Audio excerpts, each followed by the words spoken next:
దీంట్లో ఏ రాజకీయ విశేషాలు, విచిత్రాలు లేవు. బుర్రకాయ అన్నోడికి అర్థమవుతుంది. దీన్ని అర్థం చేసుకున్నాకే కామెంట్ పెట్టండి. ఓకే? మాట్లాడితే మీరు వంగవీటి రంగయ్య గారి పేరు పట్టుకొస్తారా మీరంతా?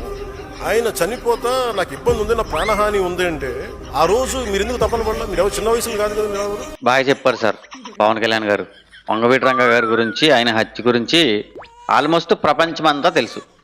ఏం జరిగింది ఏంటనేది మీకు కూడా తెలిసే ఉంటుంది, తెలియకుండా ఉండదు. కానీ ఇక్కడ విషయం ఏంటంటే, ఒక పెద్ద విషసర్పం దాని నీడలో నుంచి మీరు జనానికి ఏం సలహా ఇస్తున్నారంటే, అరే ఆ పాము కాటేస్తుంది కదా, మీరు తప్పించుకుని పారిపోకుండా, లేకపోతే దానికి మీరు అడ్డుకట్టగా ఏదో చేయకుండా ఎందుకు చనిపోవడానికి ఆస్కారం ఇచ్చారు అని అడుగుతున్నారు.